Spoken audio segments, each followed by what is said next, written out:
Hey everyone, welcome to another installment of Harry Potter Theory. Today we'll be taking a look at the how and why of Percy Weasley's estrangement from his family. To start with, Percy was not the easiest wizard to get along with. He was an incredibly ambitious, somewhat pompous young man who had great admiration for authority. Percy was also incredibly dedicated to rising above his family's modest station in life, pursuing recognition and status through powerful employment. This, of course, includes his interest in becoming a prefect, Hogwarts Head Boy in his final year at school, and an employee at the Ministry of Magic. As the third child of Arthur and Molly Weasley, Percy was very much a middle child, younger than both Bill and Charlie, and older than Fred, George, Ron, and Ginny. Despite his great ambitions in life, he was, sadly for him, somewhat forgettable amidst all the chaos and vibrancy that filled the Weasley home. And while all that sensibly may have contributed to Percy feeling a little left out among his fellow family members, it certainly doesn't explain why he fell out with them completely.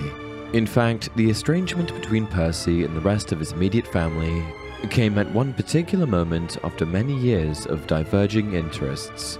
After Percy graduated from Hogwarts, he secured a job at the Ministry as Barty Crouch Sr.'s personal assistant, working in the Department of International Magical Cooperation.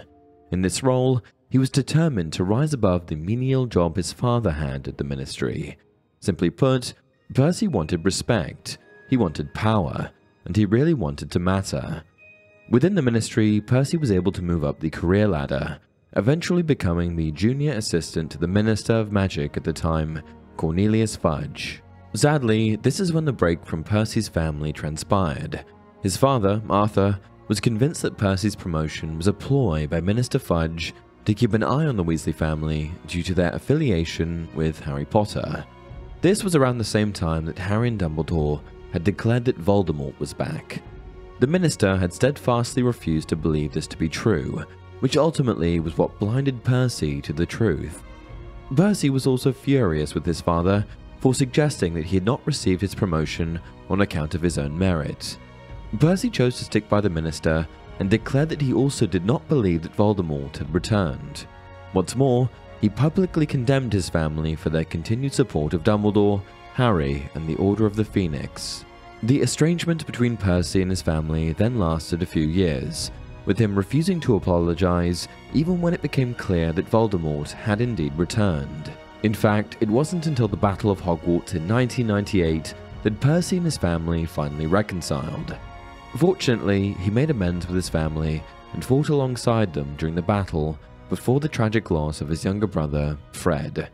We later learn that Percy had been attempting to leave the Ministry for a while, prior to the Battle of Hogwarts, but he had been unable to do so, as it was quite dangerous due to the number of Death Eaters running the Ministry at that time. Upon reconciling with his family and the defeat of Voldemort, Percy returned to the Ministry as a high-ranking official. He later married a woman named Audrey, and the couple had two girls, Molly and Lucy. Clearly, his choice to name one of his daughters after his mother further supports that Percy eventually overcame his petty grievances against his family, and that there were no more grudges between himself and the rest of the Weasley clan later in life. And with that, we've come to the end of another video. What did you think? Did you know that it was ultimately Percy's job at the Ministry that led to his estrangement with the Weasleys? Please share your thoughts in the comments below, and as always, if you enjoyed this video, don't forget to like it and subscribe to the channel. Until next time, remember, it does not do to dwell on dreams and forget to live.